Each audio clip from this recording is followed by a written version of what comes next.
안녕하세요. 저는 결혼한 지 3년 된 예비 아빠입니다. 제가 이렇게 사연을 보내게 된 건 저희 양가 부모님 때문입니다.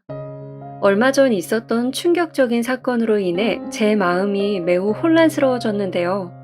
이로 인해 큰 고민거리가 하나 생겼습니다. 제가 어찌하면 좋을지 제 얘기 좀 들어봐 주세요. 어디서부터 이야기를 꺼내야 할까 고민을 하다가 제 가정사부터 먼저 말씀드려 볼까 합니다. 저는 홀아버지를 모시고 단둘이 산 지가 벌써 20년이 넘었습니다. 어머니는 제가 중학교 때 암으로 돌아가셨어요. 담배 한 번 태우신 적이 없는 분인데 폐암으로 돌아가셨습니다. 저희가 살던 동네가 공장지대 근처에 있는데 아버지는 엄마가 돌아가신 이유가 공장에서 나오는 나쁜 공기 때문이라고 생각하셨어요. 그래서 엄마가 돌아가신 이후 공기 좋은 동네로 이사를 가게 되었습니다. 어릴 적부터 자라온 동네를 떠나기는 싫었지만 아버지의 뜻이 너무나 완강했기에 군말 없이 따라갔어요. 아마도 아버지는 저마저 폐암에 걸려 저를 잃을까봐 무서우셨던 것 같아요. 아버지는 제가 아주 어릴 때부터 철물점을 운영하셨는데 기존 철물점을 다른 사람에게 넘기고 이사간 곳에 새로 철물점을 여셨어요. 하루 종일 철물점을 운영하면서 저를 키우셨습니다. 남자 혼자 아이를 키운다는 게 얼마나 힘든 일인지는 감히 상상도 되지 않네요. 저도 곧 아이 아빠가 될 사람이지만 상상만으로도 보통 어려운 일은 아닐 것 같은 생각이 듭니다. 아버지는 어머니가 돌아가신 후에 다른 여자를 만난 적이 단 한 번도 없으셨어요. 솔직히 고등학생 때 아버지가 새엄마라고 누군가를 데려왔으면 무척 반감을 가지고 싫어했을 것 같아요. 게다가 제가 대학을 다니며 누군가를 만나고 회사에 입사해 소개팅을 하면서도 제 아버지가 누군가를 만날 거라는 생각을 해본 적이 없었네요. 그저 아버지는 늘 혼자인 게 당연하게 느껴졌습니다. 아버지는 나를 위해 존재하고 나를 인생의 최우선으로 생각해주는 든든한 존재였어요. 그래서 아버지는 혼자여도 괜찮으실 거라고 생각했나 봐요. 그러다 제가 지금의 와이프를 만나서 결혼을 약속하고 아버지께 소개해드리게 되었어요. 제 와이프를 만나게 된 건 자취하는 회사 선배 집에 놀러 갔다가 대학 졸업 앨범을 보고서 한눈에 반해 제가 소개팅을 해달라고 졸라서 만나게 된 거였습니다. 회사 선배의 졸업 앨범 속에서 와이프의 사진을 보는데 무슨 전기가 오는 듯이 전율이 느껴지더라고요. 살면서 그런 경험은 처음이었기에 회사 선배를 몇 달간 조르고 졸라 와이프를 만나게 되었습니다. 와이프는 저보다 2살 많은 누나였어요. 외모가 인형처럼 예쁘고 성격도 밝아서 누구라도 한눈에 반할 만한 사람이었죠. 그런 와이프가 저를 만나주게 된 건 만나고 있던 남자친구의 바람으로 상처를 받고 한동안 방황할 때였기에 가능했던 것 같아요. 아무튼 저는 지극정성으로 공을 들여 와이프를 꼬셨고 그런 저에게 넘어온 와이프는 저와 결혼까지 결심을 하게 되었습니다. 와이프와 만난 지 2년 만에 상견례를 하게 되었어요. 그때 제 나이 28살에 와이프는 30살이었죠. 상견례 자리에서는 저와 아버지 그리고 와이프와 장모님이 나오셨어요. 와이프도 홀어머니를 모시고 산 지가 10년이라고 했습니다. 장인어른은 건설 현장에서 일하시는 분이셨는데 10여 년 전에 낙상사고로 돌아가셨다고 했습니다. 저와 와이프 둘 다 외동이어서 따로 나올 형제들도 없었죠. 그렇게 조촐하게 넷이 모여 상견례를 하게 되었어요. 그날 아버지는 긴장이 되셨는지 넥타이를 계속 풀었다 매셨다를 반복하셨습니다. 저희가 먼저 상견례 장소에 도착을 했고 룸에 앉아서 기다리고 있는데 잠시 후 와이프와 장모님이 들어오셨어요. 저는 와이프와 사귀는 동안 장모님을 몇 번 뵌 적이 있어서 그런지 크게 어색함은 없었습니다. 장모님이 평소 저를 무척 예뻐해 주셨거든요. 그런데 저희 아버지는 그날 장모님을 처음 봐서 그런지 무척 불편해하시는 모습이었어요. 어색해하는 수준을 넘어서 장모님을 보는 순간부터 얼굴 표정이 굳으시더라고요. 저는 아버지가 너무 긴장되어서 그러신가 보다 했어요. 아니면 장모님이 너무 아름다우셔서 깜짝 놀라셨나 싶었습니다. 제 와이프가 장모님 얼굴을 많이 닮았는데 장모님이 엄청난 미인이시거든요.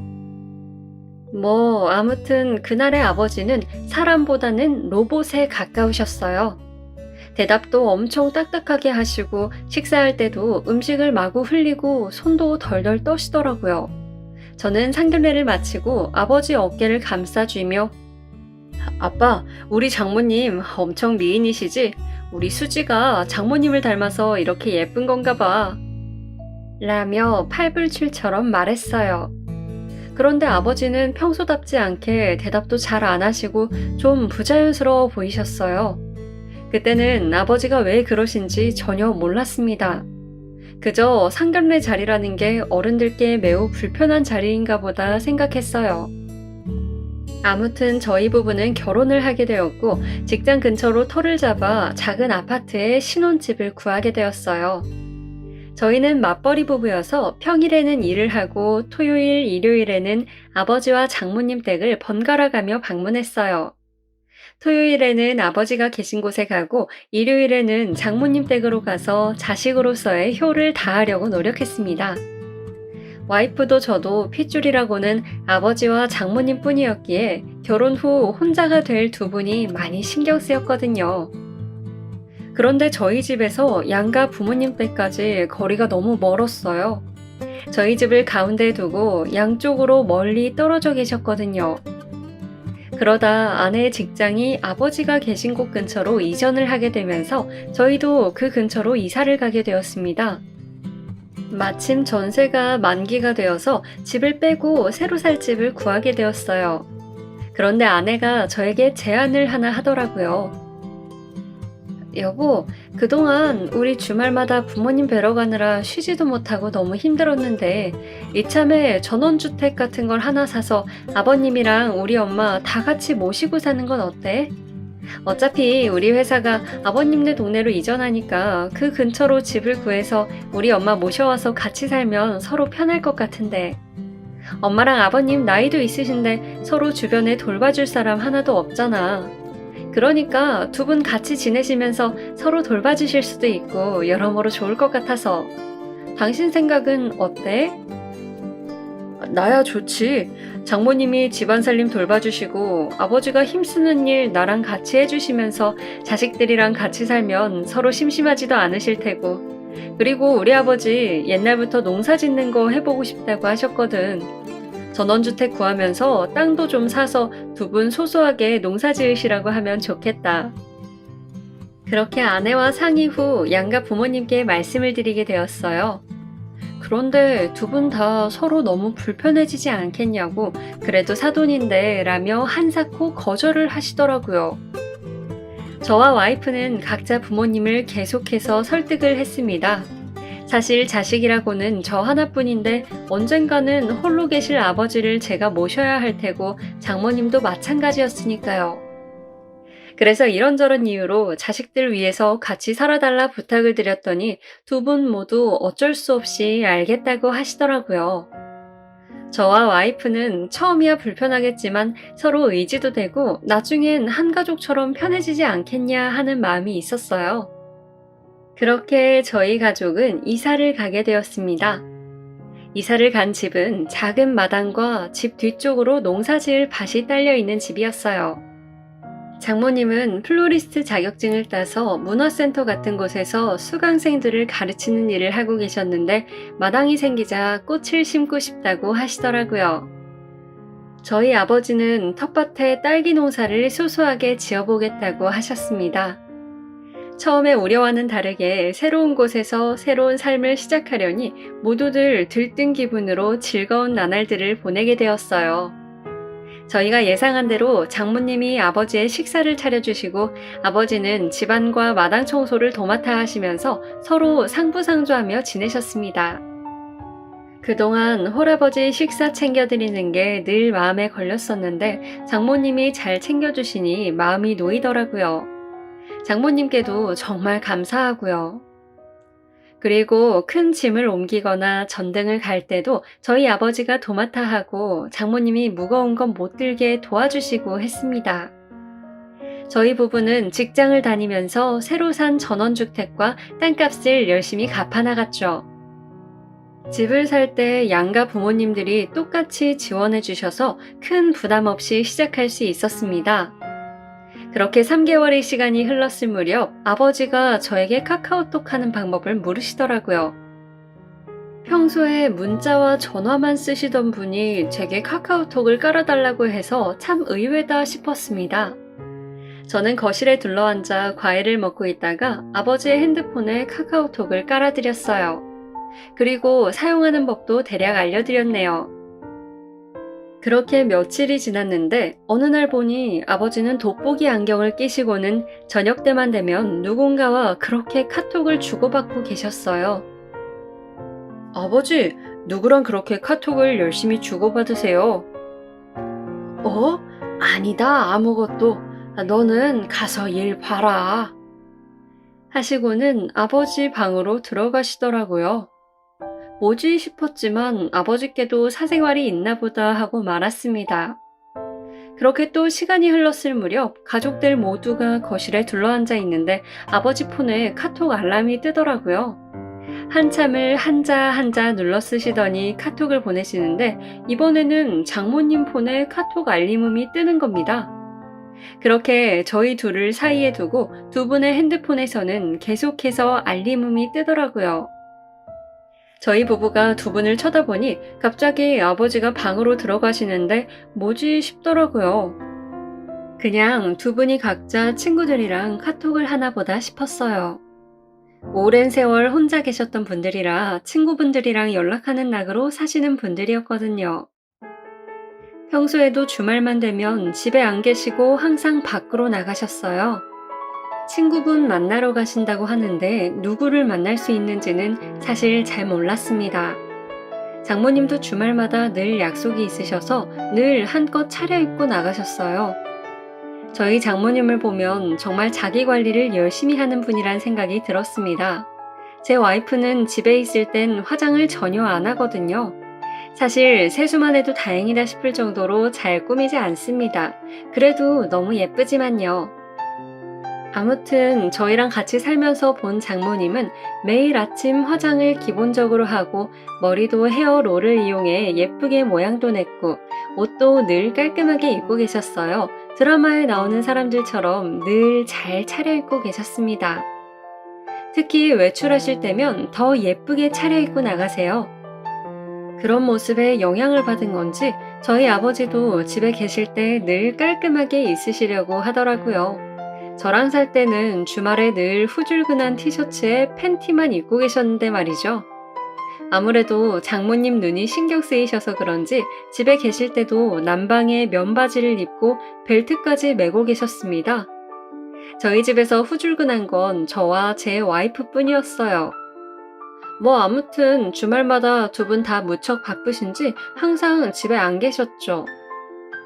그날도 어느 날과 마찬가지로 주말에 아버지가 먼저 양복을 쫙 빼입으시고 외출하시더라고요. 어디 가시냐고 물으니까 친구 만나러 간다고 하셨는데 지금껏 제가 본 모습과는 너무도 다른 차림의 아버지라 좀 낯설게 보였습니다.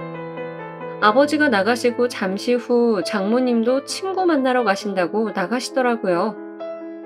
어쩌면 두 분이 저희 부부 편하게 집에서 쉬게 하시려고 나가시는 건가 싶었습니다. 왜냐하면 이때까지도 저희 부부가 아이가 없었거든요. 그렇게 저와 와이프 단둘이 집에 남아 집에서 영화를 보며 시간을 보내고 있었어요.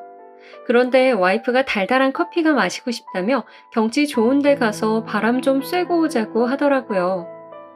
제가 와이프 말이라면 깜빡 죽는지라 와이프가 원하는 건 거의 다 바로바로 들어주곤 했습니다. 와이프의 말이 끝나기가 무섭게 나갈 준비를 했고 둘이 오랜만에 한껏 꾸미며 데이트를 하러 나갔어요. 어디가 좋을까 핸드폰으로 검색해서 찾은 곳은 근교 저수지 근처의 한적한 커피숍이었죠. 그렇게 출발해서 차로 40분 정도 달리니 그곳에 도착을 했습니다. 인터넷에 평이 무척 좋은 곳이었는데 실제로 가보니 더 좋더라고요. 인테리어도 엄청 예쁘게 되어 있고 높은 천장 덕분에 커피숍이 답답하지 않았어요. 의자도 소파 재질로 되어 있었는데 앉아만 있어도 힐링하는 기분이 드는 그런 곳이었습니다. 게다가 명당은 저수지를 앞에서 내려다볼 수 있는 2층의 야외 테라스였는데 저희 부부는 커피를 주문하고 그곳으로 자리를 잡으러 2층으로 올라가게 되었어요. 그런데 놀랍게도 그곳에는 너무도 낯이 익은 뒷모습의 두 사람이 있었어요. 서로 저수지를 바라보며 커피를 마시는데 그건 다름 아닌 저희 아버지와 장모님이었습니다. 저와 와이프는 동시에 아버지와 엄마를 외쳤고 깜짝 놀라신 두 분이 뒤돌아 저희를 바라보셨어요. 아버지는 당혹감에 얼굴이 빨개지셨고 장모님은 아무렇지 않아 하셨죠. 너희 어떻게 여기에? 아니. 아버지는 횡설수설하며 지금의 상황을 설명하려고 무척 애를 쓰시는데 장모님은 별거 아니라는 듯이 우리 둘 다 나왔다가 약속이 취소되는 바람에 다시 들어가기도 뭐하고 너희 편히 쉬게 해주려고 잠깐 커피나 마시고 들어가자고 해서 온 거야. 그런데 너희를 여기서 만나다니 정말 신기하다. 아버지는 장모님처럼 그냥 편하게 말씀하시면 될 걸 당황한 모습을 감추지 못하고 횡설수설하시는 모습이 조금 웃기게 생각되었어요. 혹시 우리 아버지가 장모님을 마음에 두고 있는 건 아닌가 하는 생각마저 스쳐 지나갔죠. 아무튼 저희는 그 카페에서 이런저런 수다를 떨다가 얼떨결에 가족 나들이가 되어버린 채 하루를 보내고 집으로 돌아오게 되었습니다. 그 후로 특별한 일 없이 잘 지내게 되었어요. 아버지는 텃밭과 딸기를 가꾸시고 장모님은 꽃을 가꾸시면서 시간을 보내게 되었어요. 그러던 어느 날 와이프가 드디어 임신을 하게 되었습니다. 저희 가족 모두가 기뻐하며 축하 파티를 열었죠. 바베큐를 준비해서 마당에서 파티를 하게 되었어요. 밭에서 딴 채소를 씻어서 준비하고 그릴에 목살을 구웠습니다. 제가 꿈에 그리던 생활을 가족들과 함께 할 수 있음에 감사한 나날이었네요. 그날 아내는 포도주스를 마시고 저희는 와인을 한 잔씩 하게 되었어요. 와인이 무척 달았는데 도수가 11도가 넘는지라 맛이 있어서 홀짝홀짝 먹다 보니 조금 취기가 올라오더라고요. 장모님도 좀 취하시고 아버지도 알딸딸해지신 것 같았어요. 다들 기분 좋게 한 잔씩 하고 있는데 갑자기 아버지가 훌쩍거리는 소리를 내는 겁니다. 그래서 왜 그런가 하고 봤더니 눈물을 흘리시는 거예요. 저와 와이프는 너무 놀라서 서로의 얼굴을 마주보았고 아버지께 왜 우시냐고 여쭤보았죠. 그랬더니 아버지가 하시는 말씀에 저희는 모두 가슴이 찡했습니다. 그동안 내가 혼자서 너를 20년 넘게 키웠는데 착한 아들 며느리 봐서 이렇게 같이 살게 된 것도 너무 좋고 이제 손주도 생긴다니까 더 좋아서 그렇지. 안싸돈이랑도 잘 지내고 지금 나 아주 행복하다. 그동안의 고생을 보상받는 기분마저 들어서 주책 없이 이렇게 눈물이 절로 나오네. 아버지가 그동안 말씀은 안 하셨지만 혼자서 저 키우시느라 얼마나 고생하셨겠어요. 장모님도 와이프 키우시느라 고생한 건 마찬가지실 테고요. 장모님은 그런 아버지의 마음을 다 이해한다는 표정으로 아버지를 바라보시며 등을 토닥토닥 해주셨어요. 그러자 아버지가 더 크게 우시면서 장모님 품에 안기려고 하시기에 제가 급히 당황해서 아버지를 모시고 얼른 아버지 방으로 데리고 들어갔네요. 아버지가 술에 취해 평소답지 않은 모습을 보이시는 것 같아서 제가 더 민망하더라고요. 뭐 아무튼 그렇게 잘 수습했다고 생각을 했습니다. 다음날 아버지는 아무렇지 않게 장모님의 밥상을 받고는 음식 솜씨를 무한 칭찬하며 식사를 하셨어요. 그동안 몰랐는데 아버지 얼굴이 혼자 계실 때보다 많이 밝아지신 것 같아 보였습니다. 와이프는 임신 6주 이후부터는 입덧으로 엄청 고생을 해서 고기는 입에 대지도 못하더라고요. 평소에 과일을 입에도 안 대는 사람이었는데 이상할 만큼 과일을 엄청 찾았습니다. 임신 3개월일 때 입덧이 최고조로 찍었고 과일 이외에는 아무것도 먹지 못하더라고요. 그러던 중 12월이었던 어느 날 아내가 밤에 딸기가 먹고 싶다고 하는 거였어요. 여보, 나 딸기 먹고 싶어. 아, 딸기? 지금 아직 딸기가 안 달고 쓸 텐데 며칠 더 기다려야 될 것 같아. 지금 당장 딸기가 먹고 싶다니까? 아버지가 그러는데 1월은 돼야 딸 수 있다는데 지금은 안 익어서 못 먹는다니까? 내가 딸기가 먹고 싶다고. 빨리 가서 새파란 거라도 따와. 아내의 불호령에 저는 한밤중에 잠바를 후다닥 대충 걸쳐 입고는 후레쉬를 들고 딸기밭으로 향했습니다. 시골이라서 그런지 한밤중에 주변에 불빛 한 점 없어서 얼마나 무섭던지. 집 뒤편에 붙은 하우스로 가는데도 한 치 앞도 안 보여서 너무 무섭더라고요. 사실 아내가 딸기 따오라고 할 때 바로 나오지 않은 이유도 그것 때문이었습니다. 무서워서요. 저는 이리저리 눈을 굴렸지만 아무것도 안 보이는지라 발 아래의 후레쉬 불빛만 바라보며 길을 더듬어 하우스로 향했어요. 그런데 하우스에 다다를 무렵 하우스 안에서 남자 목소리로 끙끙거리는 이상한 소리가 들려오더라고요. 얼마 전 동네에 농사 짓는 분한테 들은 얘기가 있었는데 딸기 농사 처리되면 밤에 트럭 끌고 와서 딸기 훔쳐가는 도둑들이 있다고 했던 얘기가 생각났습니다. 그래서 저는 혹시 도둑이 들었나 싶어 얼른 후레쉬 불빛을 끄고 발소리를 죽인 채 가만히 숨어 있었어요. 그런데 생각해보니 저희 집 딸기는 아직 익으려면 한참 남았고 지금 따서 가져가 봐야 팔지도 못할 텐데 라는 생각이 드니 도둑은 아닐 텐데 하는 생각이 들었습니다. 순간 불륜 현장을 잡았다는 생각이 머리를 스쳐 지나갔습니다. 저는 누가 여기에 몰래 숨어 들어와 그 짓을 하고 있는지 궁금해졌습니다. 어차피 이 동네 사람들은 얼굴을 다 익혀둬서 웬만한 얼굴들을 다 아는데 누가 신성한 우리 집 딸기밭에 와서 이런 짓을 하는지 괘씸한 생각마저 들었어요.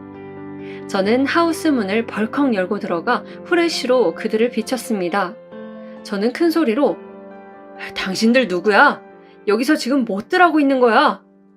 라고 소리쳤어요.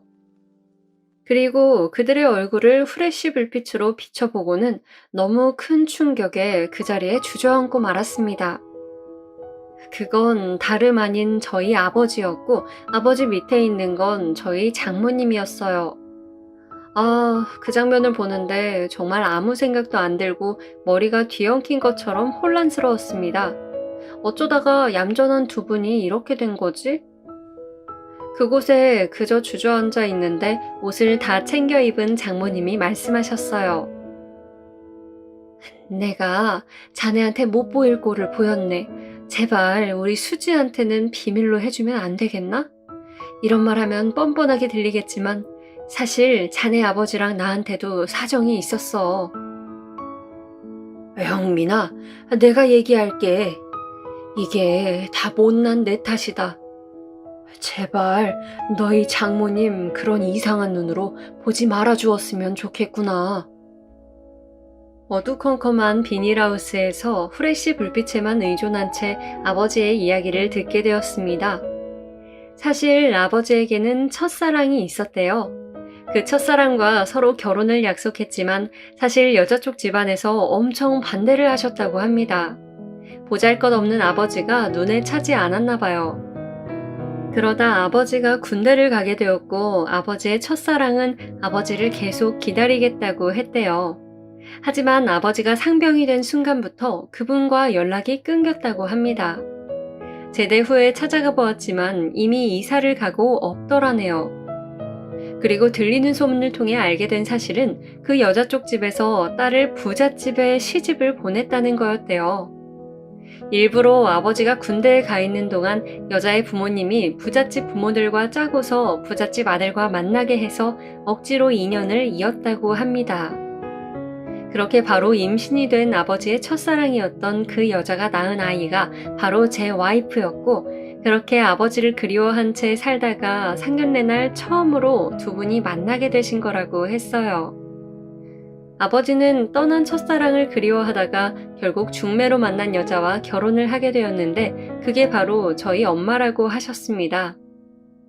억지로 떼어낸 인연이 30여 년 만에 다시 만났으니 얼마나 놀라셨겠어요. 처음 상견례 날 저희 아버지가 당황했던 이유도 바로 장모님이 그 첫사랑이었기 때문이었어요. 처음 저희가 결혼한 후에는 서로 만날 일도 없었으니 두 분의 관계가 저희한테 피해를 줄 일은 없겠구나 싶었다네요. 하지만 결혼 2년 만에 전원주택에서 다 같이 살게 되면서 두 분의 감정이 다시 불타올랐다고 했습니다. 자식을 위해서라면 두 분이 정을 주지 말자고 각자 마음속으로 다짐했는데, 사람 사이라는 게 그렇게 마음먹은 대로 되지 않더라고 합니다. 그래서 저희가 없을 때 두 분이 다시 예전처럼 가깝게 지내시고, 저희가 퇴근해서 집에 돌아오면 서로 멀리하며 카톡으로 대화를 나누시곤 했다네요. 생각해보니 아버지 방에서 카톡 알림음이 들리면 장모님 방에서 알림음이 들리고 주거니 받거니 했는데, 저는 그동안 그것도 모르고 그저 서로 친구분들과 연락하고 지내시나 보다 했네요. 그 후 주말이면 저희 눈을 피해 데이트를 하셨는데, 처음에 작정하고 데이트를 한 것이 아니라 저희가 불편해할까봐 서로 약속이 있는 척 나왔다가 두 분이 우연히 만나셨다고 해요. 그렇게 서로 주말에 갈 곳이 없으니 자주 함께 다니시게 되었고, 그러면서 또 정이 드셨다고 합니다. 그러다 오늘 처음으로 동침을 하신 거였는데, 하필 새파란 딸기를 따러 나온 저에게 들키신 거라고 했습니다. 장모님은 아버지의 구구절절한 이야기에 눈물을 흘리셨는데, 한편으로는 두 분의 사정이 안타깝고 오랫동안 혼자서 외롭게 살아오신 두 분 생각하면 마음이 아프기도 했어요. 저는 두 분께 어떠한 말도 하지 못한 채 아직 익지 않은 딸기를 바구니에 담아 집으로 돌아왔습니다. 왜 이렇게 오래 걸렸냐고 핀잔 주는 와이프를 뒤로 한 채 멍한 표정으로 딸기를 씻어서 와이프에게 가져다 주었어요. 와이프는 딸기를 먹더니 퇴퇴하고 뱉어내고는, 파란 딸기도 먹을 수 있을 것 같았는데 역시 안 되겠네, 무리야.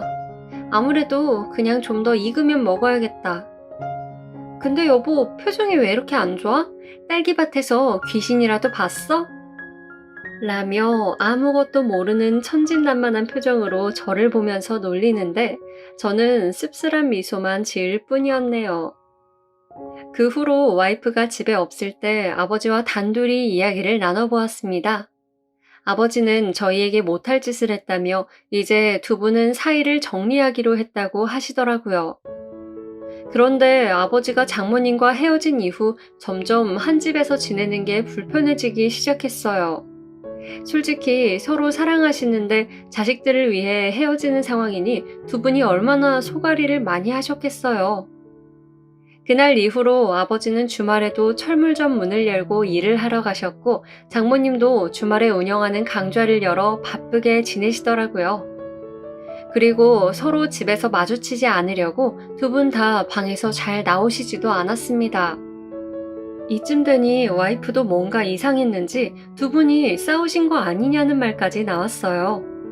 그동안 와이프에게 거짓 없이 뭐든지 솔직하게 다 털어놓던 저였는데, 차마 아버지와 장모님의 관계는 털어놓지 못하겠더라고요. 그러던 중 아버지가 집을 구했다며 어느 날 나가 살겠다고 하셨습니다. 와이프는 아버지를 말리며 그동안 자신들이 뭐 불편하게 해드린 거냐고 말씀해 주시면 고치겠다고 했고, 아버지는 그냥 혼자가 편하다고 하시며 나가셨어요. 그렇게 장모님과 저희 부부만 집에 남게 되었습니다. 그 후로 장모님이 눈에 띄게 모습이 수척해지셨어요. 게다가 장모님에게 갑작스레 갱년기가 찾아오면서 많이 힘들어하셨죠. 갱년기 증상에 더불어 우울증까지 찾아와 약까지 먹게 되셨어요. 그 모습을 보면서 혹시 아버지와 헤어진 일 때문인가 싶어 무척 마음이 안 좋았어요. 하지만 이런 속내를 와이프에게 말할 수도 없었습니다. 그러다 장모님의 우울증은 점점 심해져 갔고 나중에 살고 싶지 않다는 말을 자주 하시는 걸 듣게 되었어요. 와이프도 심각성을 느꼈는지 저희 아버지께 전화를 걸어 도움을 요청했어요. 아버님, 저희 어머니께서 우울증이 심해지셔서 이제 삶의 의지도 없어지셨어요. 아버님이 다시 집으로 돌아와서 저희 어머니 좀 보살펴 주시면 안 될까요? 저희 부부가 일하러 간 사이에 무슨 일이라도 생길까봐 너무 불안해요. 이제 저 출산도 해야 하는데 제가 어머니까지 보살필 수 있을지 모르겠어요. 제발 좀 도와주세요, 아버님. 아버지는 와이프의 전화에 무척 놀라셨는지 그날 바로 달려오셨어요.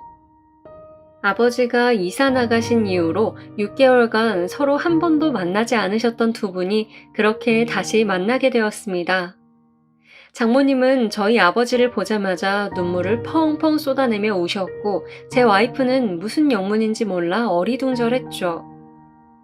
아마 그저 우울증의 증상 중 하나라고 생각했을 겁니다. 저희 아버지가 집으로 돌아와 장모님과 함께 생활하다 보니 장모님의 우울증 증상은 점점 좋아지셨어요. 두 분이 산책도 자주 나가시고 운동도 하시면서 점점 건강해지시는 모습이 보기 좋았습니다. 두 분이 잘 지내시는 모습을 보니 사돈이라는 관계를 빼고 보면 너무나 잘 어울리는 한 쌍이신데 차라리 두 분의 관계를 인정해주고 마음 편하게 지내시게 하고 싶다는 생각이 들더라고요. 그래서 아내가 출산하고 나면 두 분의 관계를 밝히고 떳떳하게 만나시라고 할까 하는 고민이 됩니다. 어차피 한 번 사는 인생인데 사랑하는 사람과 헤어져 살아야 한다면 그게 무슨 의미가 있는 삶인가 싶어요. 누가 저에게 지금의 와이프와 헤어져서 살라고 하면 저도 죽을 듯이 아프고 힘들 것 같아요. 아니, 어쩌면 진짜 죽을지도 모르겠어요. 제가 아내에게 아버지와 장모님의 관계를 밝히고 두 분이 서로 사랑하며 지낼 수 있게 하자고 말한다면 아내가 어떤 반응일지 솔직히 모르겠습니다. 어쩌면 두 분을 지켜보는 제 마음이 불편해서 두 분의 관계를 밝히려 하는 건지도 모르겠어요. 앞으로 아이까지 낳으면 관계가 더 복잡해질 것 같아 걱정이 되기도 합니다. 제가 바라는 건 그저 아버지와 장모님 두 분이 건강하고 행복한 삶을 누리는 게 전부인데, 이게 왜 이렇게 힘든 일인지 모르겠네요. 여러분들이라면 어찌하시겠어요? 누가 저에게 지혜를 나누어 주면 좋겠습니다.